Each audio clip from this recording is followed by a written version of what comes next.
Hello parents, salah satu prinsip utama gentle parenting adalah relationship atau hubungan. Melalui hubungan, kita memvalidasi keberbedaan kebutuhan anak, keinginan mereka, dan selera masing-masing dari setiap anak-anak kita. Sejak anak dapat berbicara dan menyatakan keinginannya, memang tidak semua keinginan anak itu harus selalu dipenuhi. Bila anak menghendaki sesuatu yang tidak dapat kita turuti atau penuhi, jangan hanya ditolak. Perlu menjelaskan mengapa kita menunda pemenuhan permintaannya ataupun kenapa tidak akan pernah didapatkan. Jelaskan hingga anak memahami dan dapat menerima bahwa keinginannya tersebut tidak akan diperolehnya. Ini adalah cara gentle parenting. Satu contoh praktis, ketika kita mengajak makan siang, "Nak, yuk makan. Kamu pasti sudah lapar. Mama masak soto ayam yang lezat nih." Anak menjawab, "Oh, Dedek pengen makan semur bola-bola daging." Ingat parents, Anda berhadapan dengan Gen Z dan Gen Alpha. Jadi, validasi dulu emosinya. Jawab dengan ringan dan ceria. "Iya ya, sup bola-bola daging emang enak. Kayak yang Mama masak minggu lalu kan? Iya deh, lusa akan Mama buatkan. Sekarang kita makan soto ayam dulu ya." Nih coba cium, baunya harum. Dari baunya saja sudah bisa diterka. Pasti ini enak. Lagi pula, soto ayam itu ada koyanya loh. Kalau semur bola daging nggak ada. Nanti Dedek tabur sendiri ya koyanya. Sarankan apapun yang mendukung tanpa memenuhi keinginan anak. Itu strategi gentle parenting. Parents, yuk mulai dipraktekkan. Pendekatan gentle parenting itu mengutamakan koneksi, empati, respect, dan validasi emosi. Kita lanjutkan contoh kasus dari cerita klasik Esau dan Yakub bersaudara.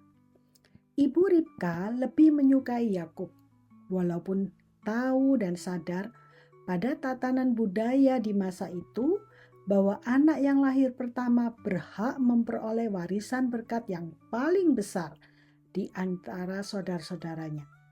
Istilahnya warisan hak kesulungan. Untuk mewujudkan preferensinya ini, Ibu Ribka hingga melewati batas dengan mengelabui dan memperdaya suaminya sendiri. Memiliki preferensi sebagai orang tua itu wajar dan terjadi hingga saat ini kan. Anda memiliki pertimbangan tertentu untuk masing-masing anak. Yang ini untuk kakak aja, kalau adiknya baiknya sih yang itu, dan sebagainya. Anda sebagai orang tua mempertimbangkan, memutuskan, dan berpreferensi yang terbaik untuk keluarga menurut pertimbangan dan pandangan Anda.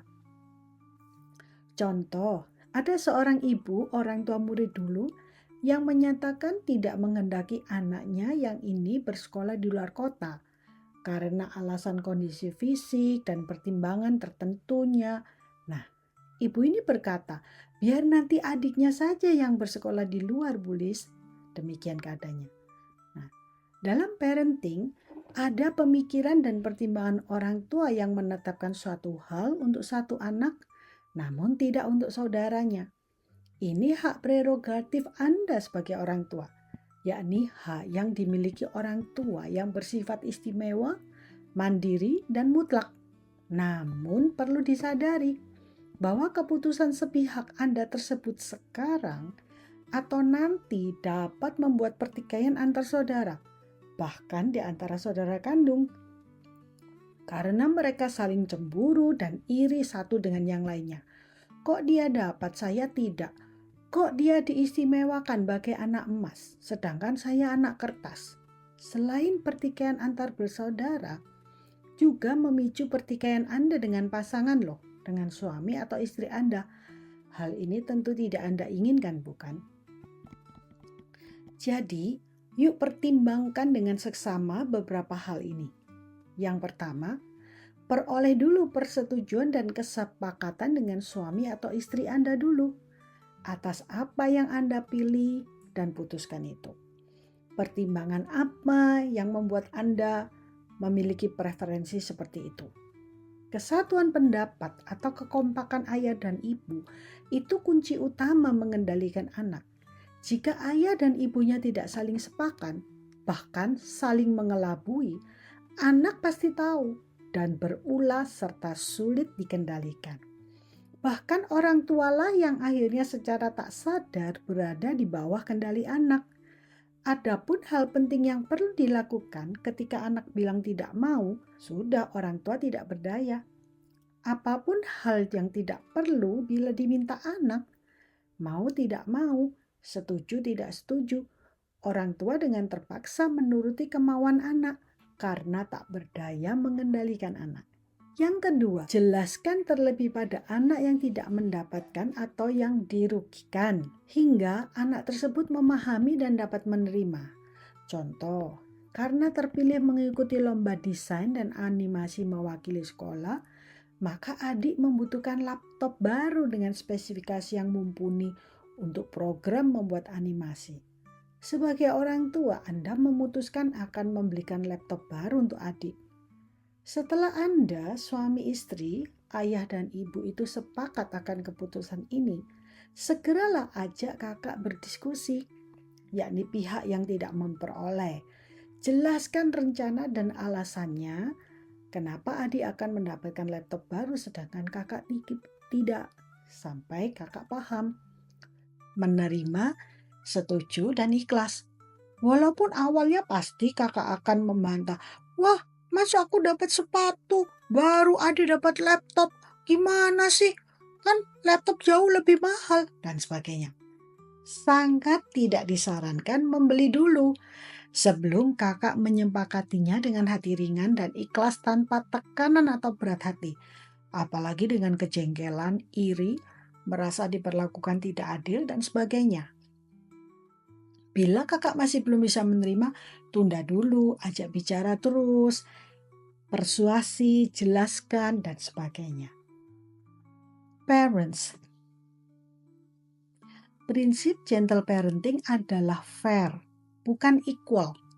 Equal itu artinya satu dapat, semua dapat dalam jumlah dan rupa yang sama. Sedangkan fair adalah satu dapat sesuai kebutuhannya, sedangkan yang lain tidak dapat. Bila hal ini sebagai orang tua Anda memperlakukan prinsip equal, maka mulailah menerapkan prinsip fair. Walaupun tidak mudah itu.